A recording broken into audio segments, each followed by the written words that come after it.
Hello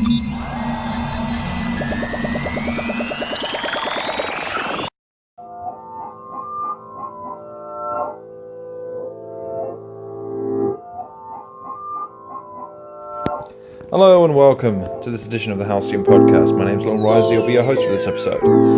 And on this edition, let's talk about a bunch of different things. I like darting from thing to thing on this podcast. I don't necessarily like setting out with a particular agenda. I like having a couple of ideas for things that I like to talk about. Why? Because I think podcasting and radio casting and all the rest of this jazz, it tends to work better in a group environment now. That's why I tend to see the most successful shows that are broadcast audio-wise tend to be people who have some kind of great natural stature, which I don't possess, unfortunately, or they tend to be part of a group that then use that identity to impose themselves on other people that then want to be part of the group. It's why you see a lot of shows like in America and in this country who have panels, who have regular contributors, and it helps you feel like part of the gang. Unfortunately, I do not possess this, so I must use what I have at my disposal, and that's some pre-planning. Not a lot, though. Just let's talk about some sports. Let's unwind first. Let's get to the serious stuff later, because I do have something serious to talk about. We'll get to that later. So, let's talk about sports. And I promise for those amongst you who do not wish to listen to sports, I will only spend the next 8 minutes talking potentially about football. So set your watches from 8 minutes till now. So, the Champions League draw. Arsenal aren't in it, which, okay, means that it's disappointing, to say the least, to have to see other teams who, you know, perhaps I don't think warrant a place in the Champions League sit aside the other greats. God, you can feel the pain in my voice. This is one of those times as an Arsenal supporter where you just kind of got to sit back and take the criticism. It's just one of those times where you kind of go, yeah, it sucks we're not in it. It sucks we've not been in it for a couple of years now, and that anticipation, that excitement. I mean, just to translate it for anyone who might be listening to this abroad, football in the European sense takes on a slightly different feel. When you watch the NFL, you obviously have individual tables within individual conferences within a league. The Premier League, which is what I follow with Arsenal, is a set of 20 teams who play each other twice over the course of a season, and that tends to have a narrative, an ebb and flow about it that carries on from throughout the season. With the Champions League, though, and to a lesser degree, I should probably interject, there are also other cups. This is probably something that's, again, unique to Americans. I don't know if you have an equivalent, for instance, where within the sport, the teams can compete for multiple titles simultaneously. So with football, for instance, you can compete for, in England, you can compete for the Carling Cup, or as it used to be called. How rude. The Carabao Cup, as it's now called, because that's the name of the sponsor, but it was the League Cup. It's a cup that you can win through a series of knockout stages. You also have the FA Cup, which again is a series of knockout stages. Why there are two of them, I don't really understand. I'd need to look into the history, but there are two. And then you have the Premier League title, which is the or your designated league title, which and I believe there are 4 tiers professionally, and then there are multiple amateur tiers. So you have League 2, League 1, the Championship, and the Premier League. Premier League is what I follow. And that tends to have a fairly consistent narrative over the course of the season. Take Arsenal, for instance. We unfortunately have the narrative now of rebuilding a team. Our manager has left after 20-odd years of service, which is unprecedented in the Premier League era. Managers don't tend to last more than 3 seasons before they're given the old heave-ho, irrespective of what titles they may have accrued during that time. Good example would be Leicester. Won the Premier League title when they had no right to win it in the first place, and literally the next season, 6 months in, they sacked their manager. Football's fickle. Anyway, point being is that provides little respite for fans who are going through some trials and tribulations in their support of a club. The Champions League and Cups offer just a little bit of respite because they offer individual moments of glory that can then sustain the team throughout the course of the season, and for Arsenal it's genuinely disappointing that we don't have that out there. Over the course of the previous few years, it has to be said that Champions League football was equally detrimental to the well-being of Arsenal football fans' nature than it did good, because we could almost predict what was going to happen. We would do reasonably well in the group stages, finish first or second to qualify, get through to the last 16, draw someone, inexplicably lose by a massive margin in the first leg because they played over 2 legs, and then somehow manage to lose by the slimmest of margins by the second leg and bow out with this, well, at least they gave it a go in the second leg. But even then, there were still those moments. I remember fondly a couple of occasions. For instance, I remember back in the day, us beating Barcelona 2-0. Remember us beating Real Madrid 1-0 at the Bernabeu. A couple of other instances. It has a special place in Arsenal fans' hearts, and it's a shame every season when we're not in it. However, the draw's been made. We ain't in it because we didn't qualify. I think Group A looks pretty tasty. Atletico Madrid, Dortmund, Monaco, Bruges. Monaco aren't the team they used to be, neither are Dortmund. Atletico, I imagine, are probably going to have to go through some sort of transitional period at some point. They managed to hold on to Griezmann, get Costa through the door. They've held on to Oblak. They've held on to Godin. So broadly speaking, they are the force they were last season. That's nothing to be reckoned with.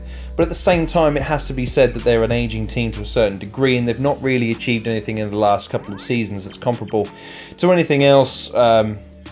Any of the heavyweights in the Champions League, shall we say? But I would imagine Atletico Madrid will qualify comfortably in that, followed by toss-up between Dortmund and Monaco. I would edge it to Dortmund just because of my previous experiences with them. Group B: Barcelona, Tottenham, PSV, and Inter Milan. That is a tough group for Tottenham, and I wish I could say that depresses me, but it doesn't. Group C: Paris Saint-Germain, Napoli, Liverpool, Red Star Belgrade. Interesting one because Napoli aren't a pushover, but again, you'd have to expect Liverpool to qualify with Paris Saint-Germain topping the group. Group D: Moscow, Porto, Schalke, Galatasaray. That's probably the biggest wash. Very, very difficult to predict. I'd edge it to Schalke and Porto, but to be honest, I could just as easily see Galatasaray edging that. Lokomotiv Moscow, I would imagine, are probably going to be the butt end of this group. Group E: Bayern Munich, Benfica, Ajax, and AEK Athens. Again, I'd edge it to Bayern Munich and potentially Ajax. Manchester Group F, I should say, Manchester City, Shakhtar Donetsk, Lyon, Hoffenheim. City will walk that, good lord. I would put my money on probably Lyon after that, and then Shakhtar Donetsk and Hoffenheim finishing bottom of the group. Group G: Real Madrid, Roma, CSK Moscow, Victoria Plzen. Real Madrid and Roma to top the group, no doubt about it. Roma are too good. They've invested too much money in Real Madrid, even though they're down Ronaldo. They're still too fearsome a competitor to not qualify. So leaves Group H: Juventus, Manchester United, Valencia, and Young Boys. No, you heard me correctly. Yeah, United, Juve, simples. Valencia, not the force they used to be. Young Boys, never heard of them. But United, even though they have their back and forth and they have their ups and downs, I would still argue that again they're forced to be reckoned with, and nothing to laugh at as far as the Champions League is concerned. So those are my predictions for the group stage of the Champions League. Immensely disappointing for Arsenal. The controversy around Arsenal at the moment seems to be centering around our favourite scapegoat, Mesa Ozil, who I will still, irrespective of whatever's going on in the press, I will argue to the death that Mesa Ozil is a wonderful player, an excellent, exquisite player who gets a bad rap because of the way he looks when he's walking off a pitch. That's about as much as I can boil it down to. Whenever I ask people, okay, can I ask you a question?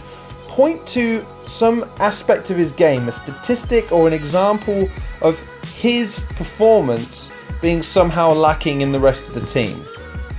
And you can never find it. Ever. The only criticism seems to be he is not the player to lift Arsenal out of a bad game. Okay, let me ask you a question. Has he ever been categorised as an impact player? No, he isn't. He's a finesse player. He prioritises passing and movement over impact.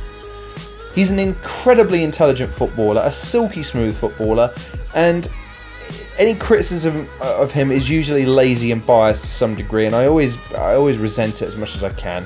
So I suppose I promised 8 minutes, so there you go, 8 minutes worth of football talk. But I'm going to talk for another minute more. Spurs have asked to use the Stadium MK for the Carabao Cup.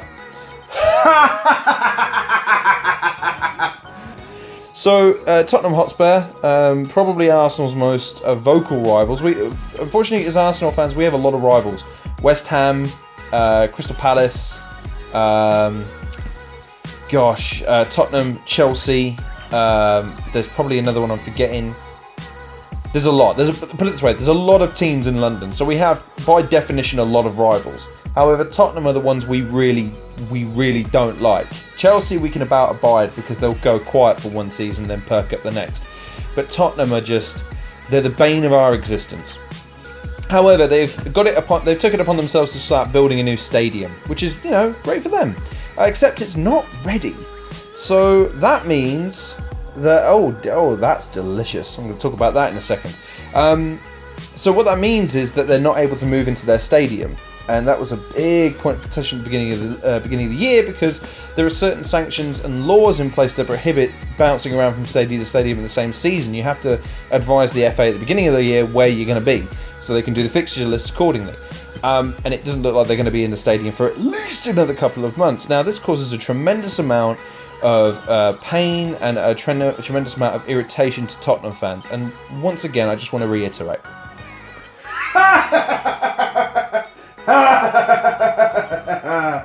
Yeah. Anyway, my deepest sympathies do go out to you. Anyway, let's talk about just one other football story, just because it's delicious. So Sergio Ramos was sat behind Mohamed Salah, at the Champions League draw. Why is that awkward? Because Sergio Ramos basically dislocated his shoulder prior to the World Cup, nearly didn't go. And then turned around and accused him of locking arms with Mo Salah, even though Real Madrid clearly knew that Mohamed Salah was the focal point of the attack and the predominant reason why Liverpool were there. So that's delicious. Two rivals tearing each other apart. As a football fan, I love it. As a football fan, absolutely love it. Never condone conflict and awkwardness, but still delicious. So let's move on to other stuff. Right, so let's have a look. This is the part of the show where I haven't researched. Just going to try and find some tidbits, some pieces of information, some things I've garnered, some things I think you might find interesting. Because this is the thing. Here's my question. When I don't talk about sports, and I don't have some issue that I'm banging on about, this is where someone filling in helps. This is why doing a podcast with other people is miles more A, fun, and B, more informative and educational than it is doing it on yourself, doing it with yourself. God, can't even get the sentence out. Doing it with yourself rather than with other people is where it's somewhat inhibiting. When you do it with other people, they'll jump in, add fillers, have stories, anecdotes, quote, all the rest of it. Good jazz. And this is why I don't know where to fill at these parts of the podcast, because I genuinely don't know what people would find interesting me talking about, if anything. I usually have to have a point to the things I say in order for them to feel like I'm interesting people. Anyway, let's talk about some boxing. Let's talk about boxing. AJ snubs Fury to focus on Povetkin. Yes. Of course he didn't.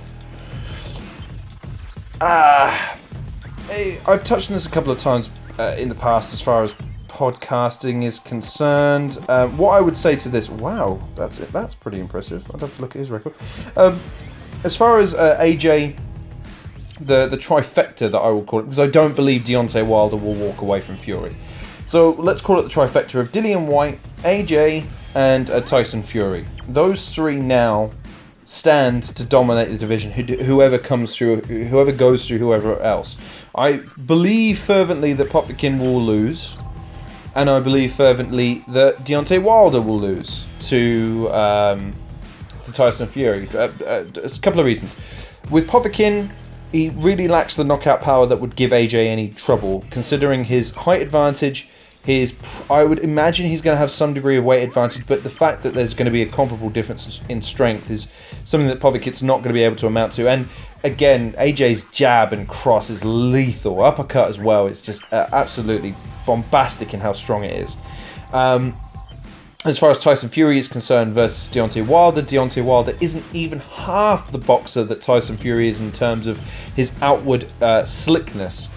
If he is so fucking deceptive as Tyson Fury, watch one of his fights and they are, okay, I'll give you this, they're very hard to watch. Very, very hard to watch because he is not energetic, he is not explosive, he is not particularly exciting, he's not particularly agile.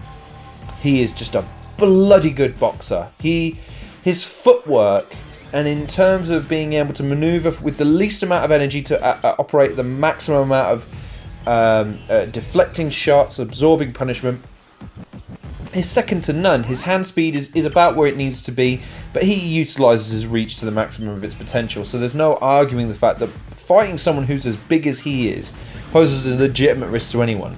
Put him against someone like Deontay Wilder, who really does need to stay in the pocket in order to connect with a big shot. I don't know if he's necessarily going to get that opportunity over 12 rounds, which means that he's going to have to outpoint Fury, because I don't think Fury's knocking Deontay Wilder out, which leaves only one conclusion. I guess it does depend. I'd probably look into where they're fighting, because if they're fighting in America, yes, Fury has to really go over there and beat him. Boxing is I'll be careful here.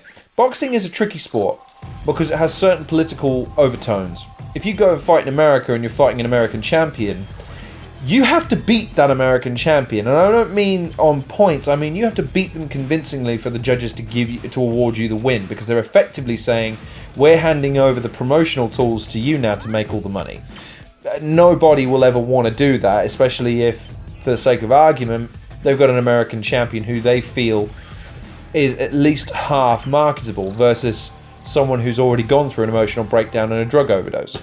So, anyway, the triumvirate there. Dillian Whyte is the unknown quantity for some people because he's not quite as well known as the other two, not quite as outspoken, doesn't have the CV that the other two have in terms of being world champion, but he is a ridiculously talented boxer and a ridiculously talented individual. Now, what I would say is out of this situation arises a problem for boxing, which is once this little period is over, there really isn't a strapping young generation of fighters to follow them. At least in the welterweight divisions, you've got the pretense of it with a couple of fighters, namely those promoted by Floyd Mayweather, trying to break through the glass ceiling. Not happened yet, but still it's one of those interesting situations that could arise in the future. However, in the heavyweight division, it's dominated by mainly quite old gentlemen. What I would say is this. It's probably all going to unravel in about 2 years. Once AJ is dispatched to Povetkin as his mandatory challenger, once he is then selected between Dillian Whyte and Tyson Fury as to who he wishes to fight next, it's then just a question of finishing off the other opponent that he doesn't face, i.e. does he take on Tyson Fury second and deal with his grudge with Dillian Whyte first, or does he this is why I say it's interesting which way around he puts it, because if he takes on Tyson Fury first and wins the World Championship, unifies the division, he then runs the risk of losing to Dillian Whyte and handing that, everything he's built, everything he's worked for, to him. And I don't know necessarily, given the bad blood between the two of them, whether or not he'd want to do that. I genuinely believe that he would probably want to fight Dillian Whyte first, because at least then if he loses the World title, Dillian Whyte hasn't been the one to unify the division. He'd still have to go through Tyson Fury in order to do that. I'm supposing quite a lot there, but my ideal scenario now deviates from the one I put forward a couple of months ago, which is AJ beats Povetkin, Tyson Fury beats Wilder.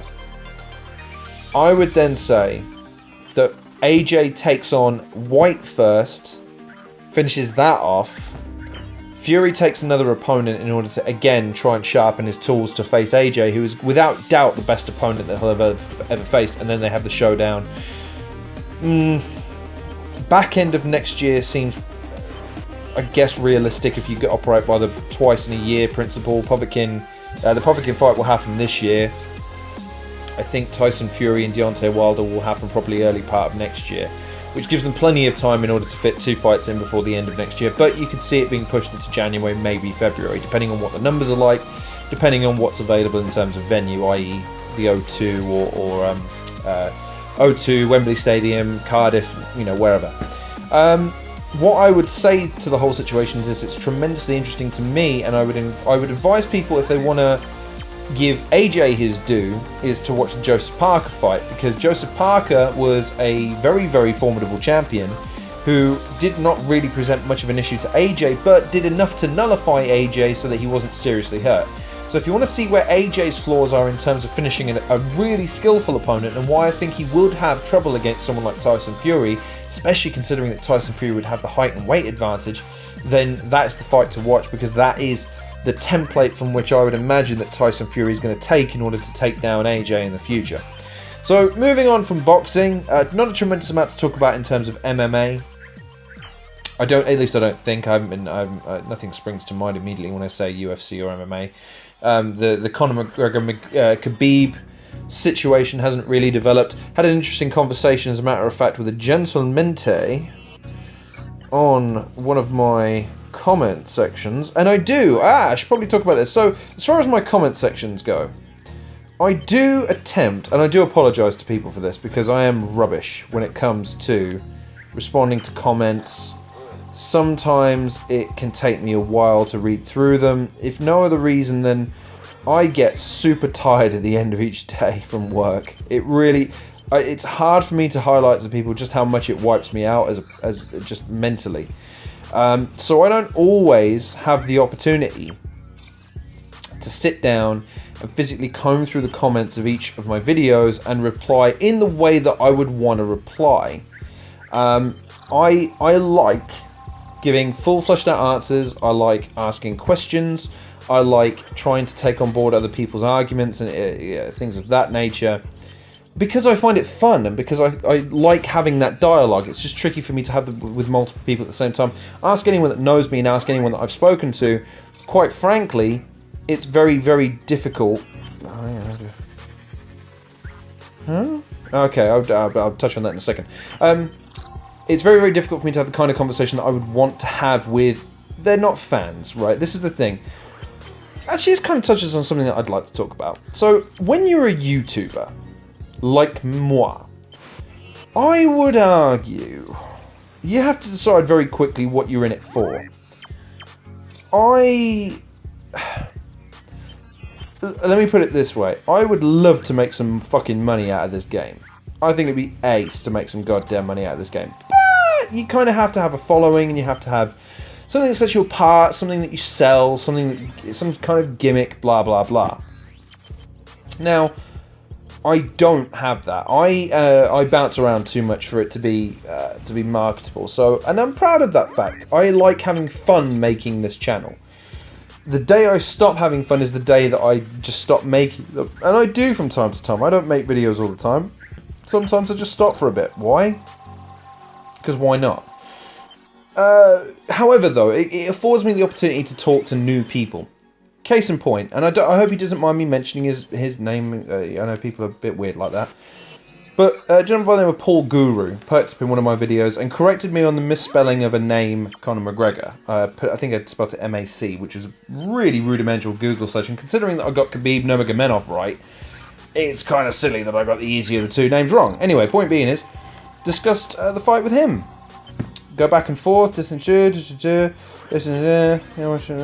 Can't wait you. Yeah, so just as a response to Paul Guru, just in case he is listening to this podcast as well as the first one, two things. Number one, I've subscribed to your channel now, sir, so thank you very much for taking the time to look at my video and respond.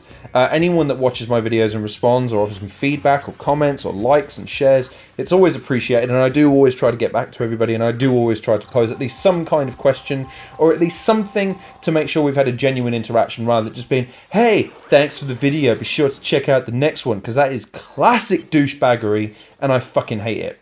Anyway, coming back to the point, the Conor McGregor Khabib thing, we went back and forth with respect to how they'll go about it, how they'll fight.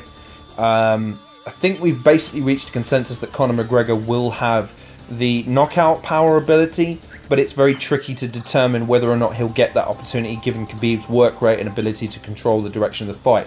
The problem is you can't write off Conor McGregor in an MMA ring because you saw what he did to Jose Aldo, you saw what he did to Alvarez, you've seen what he can do to Nate Diaz, albeit there was, Nate Diaz is a naturally larger individual, not necessarily fighter. He's fought at the same weight classes and he's competed in the same division, so it's not fair to assume. In fact, I don't think, probably should correct myself there, I don't think he can make it down to 145 like Conor could, but still. Anyway, point being is, interesting debate, and I look forward to having more of them, but my position remains unchanged. I still believe that ultimately Khabib Nurmagomedov will win the fight, but it'd be interesting to see if Conor McGregor can implement some kind of agility-based strategy whereby he can land punches, cause damage, and then try to finish the fight.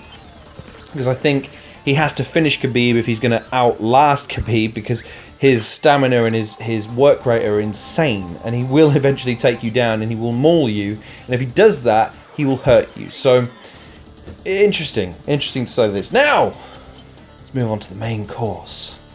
Let's have a look, shall we? So I am 25 minutes and 38 seconds in.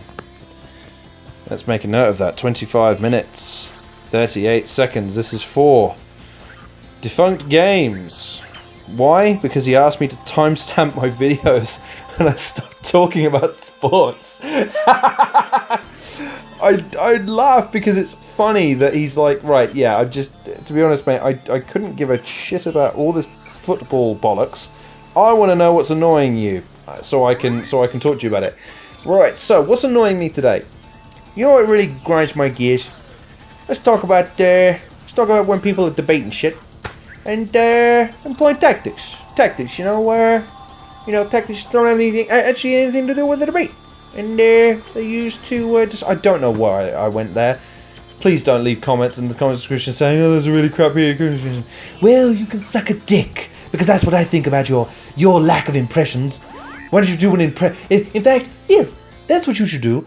That was even worse. Anyway, if you think my impressions are bad, leave a video response or do a counter video with your best impression, and I'll counter with mine. My best impression is of a character that I'm not sure I'm allowed to do the impression of anymore because I think too many people would find it offensive. If you want to look at it for yourself, it's called Bo Selector and the guy's name is Elton John. Once you Google it and understand just how offensive that character is, especially through the prism of today's social justice warriors, you'll understand why I can't do that without some form of context or at least a point to the joke that I would try to make. Anywho, what's pissing me off today? Well, over the last couple of weeks, I've been watching a bunch of videos on a wide variety of topics. I find American debate to be slightly more interesting than anything that goes on in this country, predominantly because in this country we tend to reach a consensus on things reasonably easily, and to be honest, I think that a lot of the times that we end up in debates, we end up having rather tame experiences as a result of it. We find debates quite boring.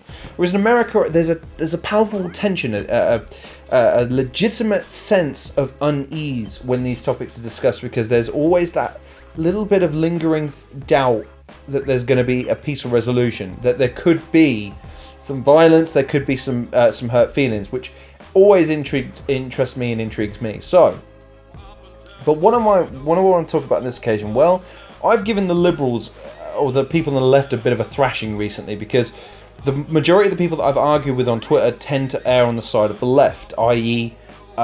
standing at the gentleman who I referenced in my previous podcast, transgender rights activists and things of that nature, typically situate themselves on the left. I want to give some shit to the right, because I feel, number one, it's fair, and number two, because the majority of the videos that I've been watching recently tend to lend themselves well to painting people on that side of the political aisle in a better light, but when you deconstruct them just a little bit, you can see past some of the veil that they've put up for themselves. So, I'm going to mention two names that I would imagine most of you listening in the ether, and just taking a second here to say thank you, you sexy bastards, for having a listen. Two names that I don't think you'll have heard of unless you're an American. One is Ben Shapiro, the second is Steven Crowder. Who are Ben Shapiro and Steven Crowder? Ben Shapiro is a writer, editor, ex-lawyer, debater, public speaker, and talking newshead, a panelist for a lot of people. Now, he's Jewish, he is a staunch Republican and a conservative. He is a very interesting character, which we'll delve into a little bit more in a moment, but then you've also got another gentleman by the name of Steven Crowder. Steven Crowder is a comedian who is originally from Canada, Christian, conservative Christian, right-winger, hosts a podcast, and he's a tricky one to pin down, and we'll go into him in a bit more detail as well. To give you some background, so Ben Shapiro rose to prominence, specifically I would argue through one moment, where he was on a panel who were debating transgender rights, specifically the Caitlyn Jenner situation. And he made reference to saying that she is... Caitlyn Jenner is a man because he has Y chromosomes, X and Y chromosomes in every cell of his body. Ironically enough, though, except for some of his sperm cells. That pissed off the panel, specifically a transgender man / woman to his right, who was, I believe, an ex-Marine, ex-military for certain, who put his hand on his shoulder, his or her. Do you know what? This is the thing. I should probably say from the get-go, the misgendering, the lacking of using someone's pronouns. Bollocks! Get the fuck out of my face with that bullshit. I was bullied mercilessly for years because my name was Lorne. Do you think I have to get over that shit now? Yes! Because it's my fucking name and it's the hand I've been dealt. You gotta deal with that shit. People are stupid. People misappropriate. I've never met a single person in my entire life who didn't say, "Hi, my name's Lorne," and I didn't get a raised eyebrow or, "Ooh, that's different," or, "Ooh, where does that come from?" "Ooh, that's a bit weird, isn't it?" Really, what's your fucking name? Steve? Steve, let me ask you a question. Where the fuck does your name come from? Steve's a bit of a weird name, isn't it? It's got a real connotation. It's not a sound one would make in the normal sense. Where does that come from exactly? And you get the same bemused response. So don't get me wrong. I feel the pain of someone saying, "Well, it's a bit weird," but you just gotta fucking deal with that, especially when you are an anomaly. And that's what I would categorize myself as. I would not put myself in the same group as many other people. Put myself in a completely separate group, on my own, how I like it. However, to the point at hand. So Shapiro had made references, and the panelist put their hand on his shoulder and said, "You carry on with stuff like that, young man, you'll be leaving here in an ambulance." Now, it's probably worth noting that the person outweighed Ben Shapiro by, I'm going to say, 50 kilos. There was a heavy set. You could tell, the guy used to fucking lift before had a trans. Do you know what? It's very difficult to be sensitive and not in the same context. It's very difficult for he/her to not seem somewhat physically intimidating to Ben Shapiro, considering he's your atypical intellectual. He's very, very scrawny, very, very small, unoffensive. You could probably knock him down with a light breeze if you wanted to. That's where he rose to prominence, because his immediate response was to stare her right in the eyes and say, that seems a little bit problematic for a political debate, do you not agree? And unfortunately, for that point onwards, I have to agree with him, because I despise any kind of bully tactics or an attempt to intimidate when you know you have some kind of an advantage. Trying to intimidate someone when you're actually at a disadvantage, I've got to say, I respect you because you've got some nuts about you. But when you're when you have a position of advantage, when you're looking down on someone and you're using that as leverage against them, especially when you're trying to silence them from having a thought, then yeah, you got a problem with me, motherfucker. Anyway, let's calm down. Let's chill out. How are you doing, by the way? You okay? You enjoying this podcast so far? You got a drink? Go make yourself a drink. I'm going to rant for another couple of minutes. Go make yourself a drink. I'll still be here ranting when you get back. Anyway, so that's Ben Shapiro. And predominantly I've seen his debates in universities, campuses, where he will take to the stage and he will take questions and debate people based on intellectual superiority. What do I mean by that? He does an immense amount of prep work with his debates. He will use specific tactics that he employs with great effect. I would argue that his citations of specific precedents, given his background as a lawyer, is particularly advantageous to him, in the same way that I would argue that Total Biscuit used to be very, very apt in debating people, especially when it came to game culture, mainly because he had experience with litigation. So that makes it very difficult to argue against, because those types of people tend to build narratives around facts, and that makes it very difficult to argue against them. Difficult, but not impossible. But then we move on to Steven Crowder. Steven Crowder is a comedian who hosts a podcast. He is not the same type of character as Ben Shapiro. He is one who I would argue has more of a sense of shock value about him. He is seeking to a degree to provoke, but he is really the inspiration for this particular podcast. And we'll move on to why Shapiro is relevant in a minute. So Steven Crowder has a segment on his show. So he has a podcast called Louder with Crowder in America. And I would, again, having watched it more extensively now, I can see the comparisons that people might make between him and Alex Jones to a certain degree. That's probably a very exaggerated comparison to make, but the comparison is there. I probably need a bit more detail to that, so I'll come back to that in a second.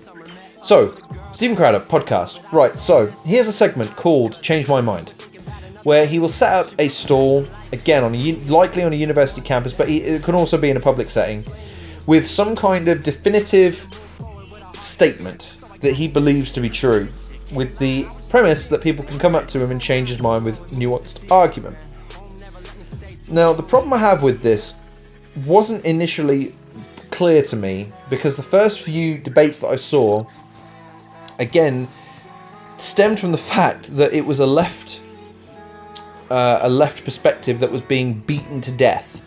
One in particular, which was about male privilege. You got a dude who, unfortunately, reminds me way too much of a lot of people I work with, going, "This is fucking ridiculous, man. I'm a male, I'm a white male, and I'm privileged," punching the table as he does so. And he's swearing, and he's looking at the guy, and he's making all these generic statements.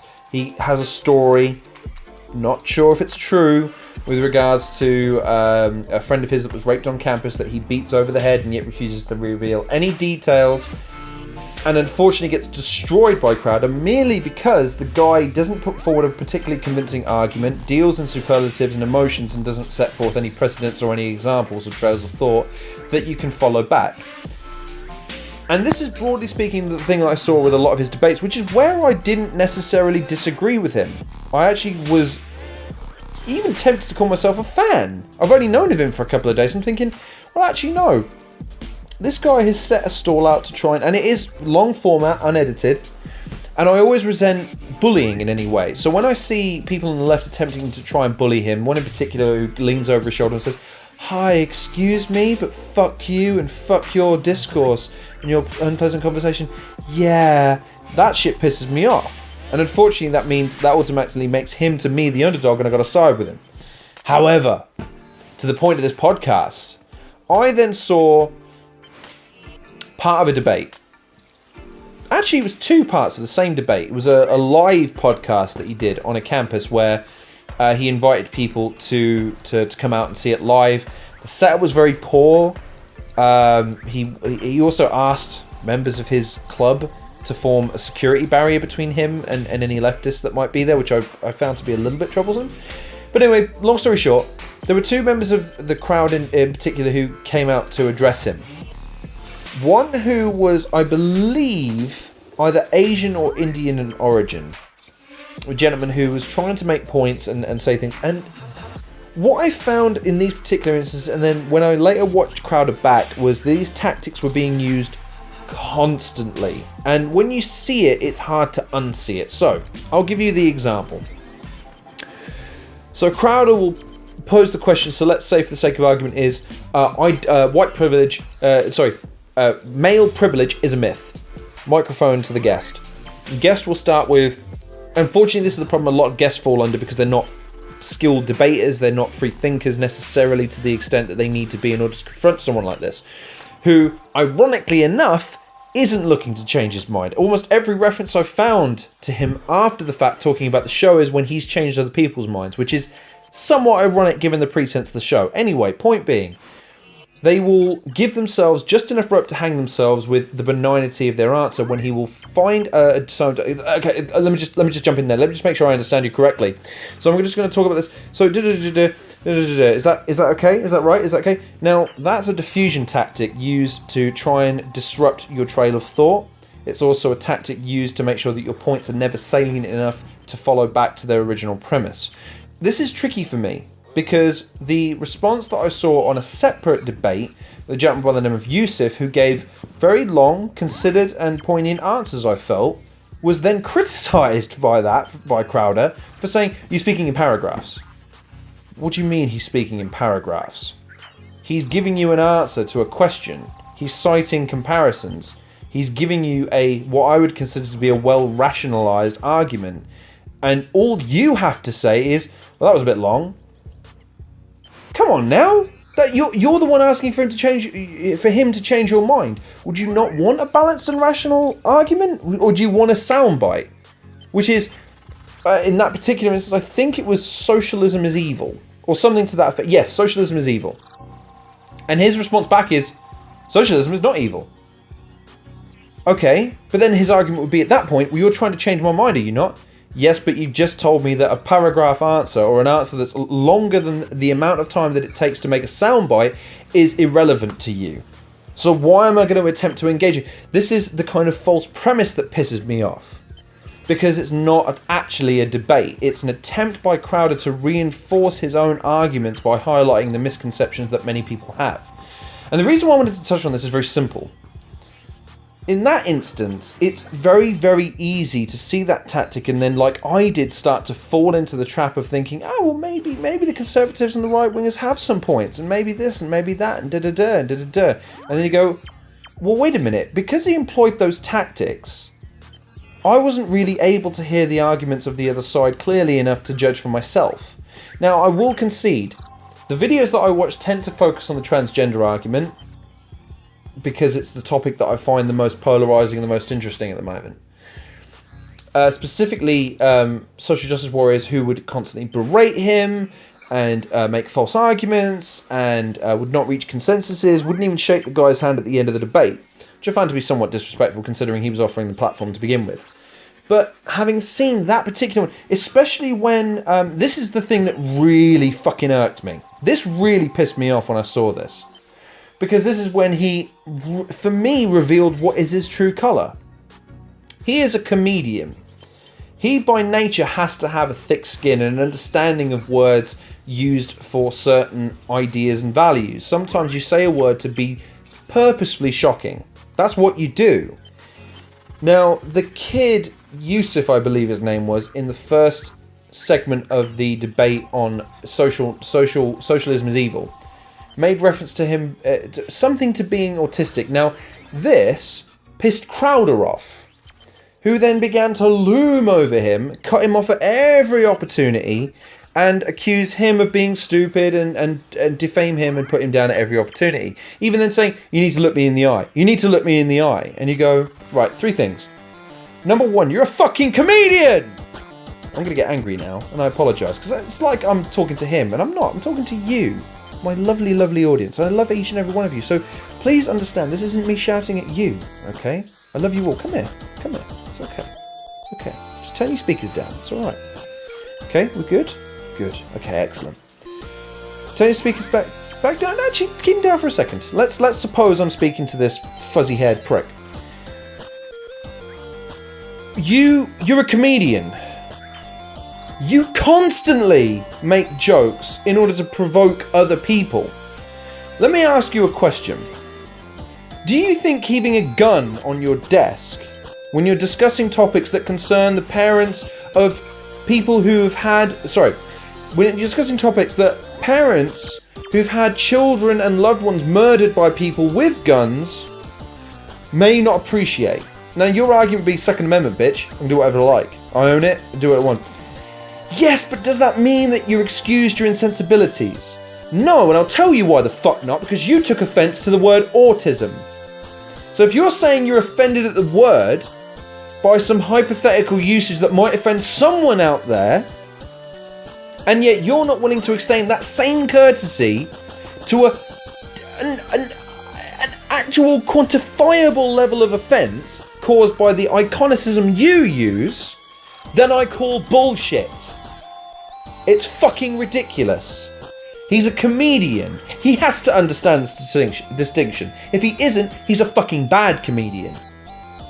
Why do I raise this point? Well, at that point, he started losing the argument.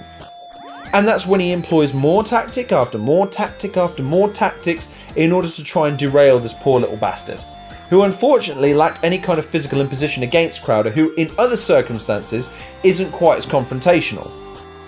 Probably because he's afraid he will get his ass kicked. Now, this makes me think I'm a downer on Crowder. I am now because of that particular incident. And there was another incident in that same debate where the poor kid was being told, look, I can't have this conversation with you because we can't hear you. The guy's soft-spoken. Is it really his fucking fault your microphone's a piece of shit? Is it really his fault your speaker system isn't actually a particularly good speaker system? What? The level of entry for people who need to express an opinion is, we can't hear you! Fuck you and your stupid fucking loud voice and your curly hair and your stupid big fucking nose. You really fucking annoyed me that day because he started picking on people who he thought couldn't pick on him back. And this is the thing. This is the other aspect of this that I thought was fascinating. So, he has a segment where he confronts people. He will track down people who use violence or insinuations of violence against him. I agreed with this. The idea that you have to hold someone to account for the words that come out of their mouth, especially when they're stupid fucking things on the internet. Like, for instance, someone suggesting to people they should firebomb his van while he was on a university. That other people should slash his tyres, or one in particular, actually one guy who worked at a juice bar should slash his tyres. Others. I forget what the third one was. But anyway, point being is, in all of those instances, he was met with resistance purely for asking, all I want from you is an apology and you need to take it down. Fine. I understand that. But it's, again, the thing that I pontificate. Violence begets violence, and tit for tat doesn't make you as good a person as you think it does. The aggressive tactics that he utilised in trying to apprehend these people, I feel undermines his argument, which is, hey, listen, we're Republicans, we're rightists, we're actually more liberal than the liberals. We're willing to hear other people out. We're willing to have an open conversation. We're willing to be peaceful and understanding. But within both of those segments, he's illustrated a desire to not do either of those things. So, the point I was making with Crowder is that he's a very charismatic individual. Not too dissimilar to Alex Jones. The difference, I would say, is that Alex Jones was prepared to spout some really weird bullshit. Stephen Crowder is willing to stick to the issues of the day, however I would argue that he is a consistent right-winger, and that always makes me worried. When someone has to stick to the principles of their team, rather than looking at what the facts and sentiments tell you should, because it's the thing that's in debates that gets me sometimes. And I realise I've been going on for a while now. In fact, 47 minutes, so I'm going to be bringing this podcast to a close very shortly. You'll be glad to hear. Sentiments can't be ignored in a debate. It's what governs why you sit in the camp in the first place. Facts should determine whether or not you stay in the camp, because, yes, you can't ignore facts forever. But we are human beings, we have feelings, and we emote, and that's how we determine our own sense of morality, and that can't be ignored. And he does force people to do that from time to time, to try and you need to ignore the emotiveness of the situation. Ben Shapiro does this a lot as well. You can argue with the facts, not feelings, and that's a good line, but again, it's not tempered by the fact that you're not dealing with robots. You're dealing with human beings that have biases and sentiments and experiences that will govern how they act and feel. I have experiences that will differ me from other people in the sense that I will have certain biases against some things that others don't. So the reason why I would categorise myself as somewhat of a loner, because I do tend to think on subjects in the context of, well, what do I think? Not, well, I'm a liberal, so I guess, what does my team think? What do we all think? Okay, so that's what we think. Sorry, that's what I think. That's not how it works. I think you have to have your own sense of opinion, your own morality with everything. You can't just pick a team because that means, well, I've got some backing now, because unfortunately what that means is that you're going to have to compromise your morals along the way. Classic case in point, that debate argument where it devolved into him looming over the poor bastard, cutting him off at every opportunity, calling him names, and undermining his arguments by saying, oh, well, I just don't agree. Well, no, that's not how debate works. If you concede it, you have to concede points from time to time because he makes a good point, just like you're asking to do with other people. That's how a debate works. It's not you setting up your stall saying, change my mind. Well, what I really mean is, I don't give a fuck what you're about to say because I've heard it a million times before and I'm prepared for it. Well, then you're already closed-minded to the argument. You're just as a proponent and an ignorant participant in the roundabout that is the American debate system as the people that you are arguing with because you think that they're the ones who are misinformed.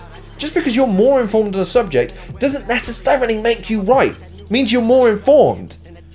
But that only gives you more of the tools in order to be able to reach the consensus that you should be trying to reach, not just trying to get people onto your team. And that's what I have the issue with.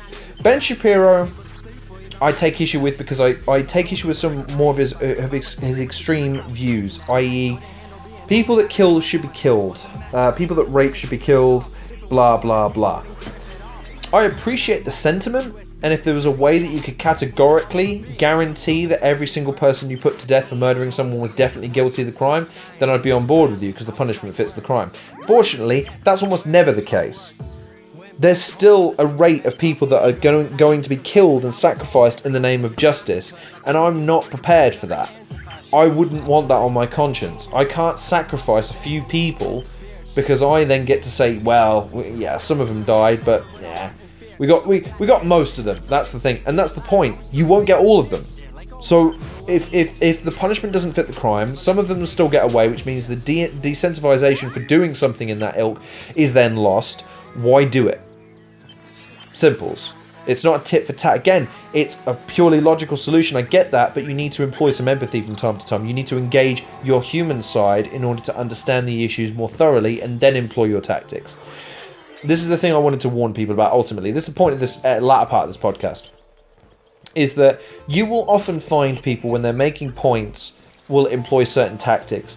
Now, not only is it important to understand the issues that you're discussing with people, it's very, very important to understand the tools that they use to implement their narrative, because ultimately that's what most people who are debating are trying to do. They're trying to convince you that you are wrong and you are wrong and that I am right.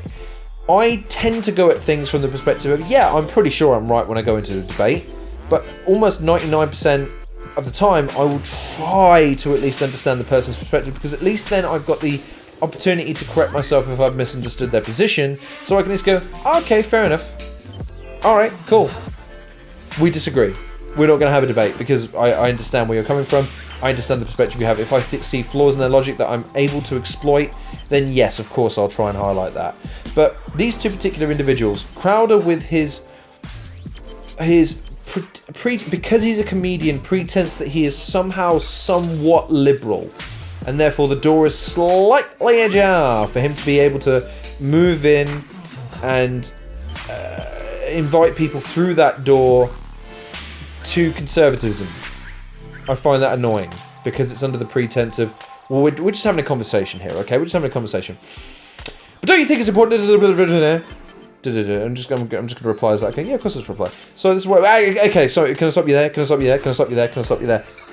Mate, stop, please. It's a very, very poor tactic, and it's annoying to say the least. And Shapiro's is to be just overwhelmingly empirically armed. So again, that's more difficult to debate than the other one, because you could just as easily say to Crowder, listen, no, you've got to let me finish my sentiment.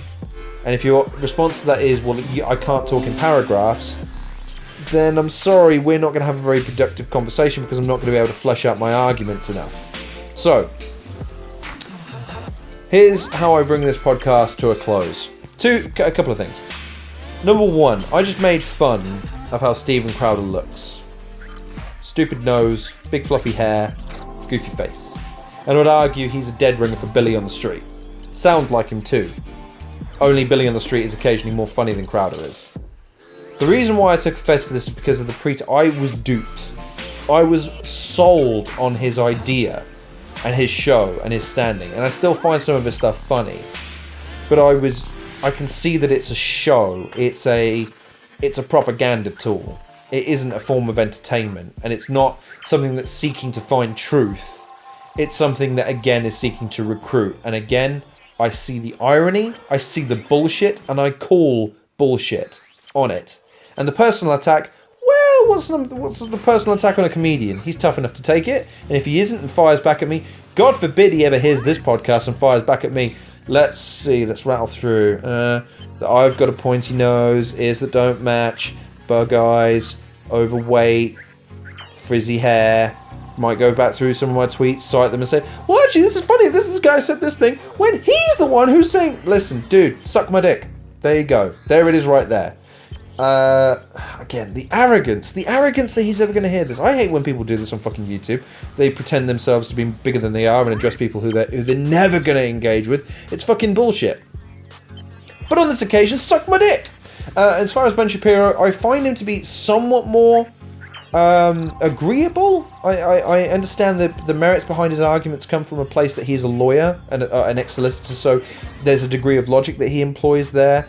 But I'd still find it interesting debating him if I ever got the opportunity, purely because I think we would disagree on some fundamental issues, and the approaches that we would employ would differ in terms of how prepared I would be versus he is. So all I would say to people is just beware of the tactics people employ and how they employ them, because it's more important to, again, understand the context of things. Steven Crowder seemed like a perfectly reasonable individual who presented an idea that I liked. Before you actually look into it and you see some of the examples of him being what I would consider to be somewhat oxymoronic in his intentions. Same with Ben Shapiro to a degree, albeit I sympathise with him because he has been bullied to a certain degree and his ability to exercise his right of free speech shouldn't be impaired. As with Steven Crowder, I haven't got any problems with that either, but I wish they would be honest, a little bit more honest with their intentions, and I would ask everyone who listens to this to draw on that when they're trying to make their own political associations or views on topics that are tremendously complex and who people will seek to put a political context on and ask you to side with them. It's very, very tricky. So, god damn. I went for 56 fucking minutes. I really apologise. To anyone who's made it through this podcast, I really appreciate you listening. I hope you're taking care of yourselves. I hope I didn't get too aggressive. I hope like, share and subscribe, all that good jazz. Check out some of the other content creators who are in the description below, who are churning out really great content, who are making videos all the time that you should be checking out, you should be supporting. Check out some of my other videos if you get 2 ticks. I'm churning them out every other week now. Like I say, plenty made, just releasing them as I go. Might make more content in the future, but who knows, we'll see. In the meantime, please like, share, subscribe. Check out some of the other content creators in the description below. Take care of yourselves, follow me on Twitter, and as always, I'll see you guys on the next episode of the Halcyon Podcast.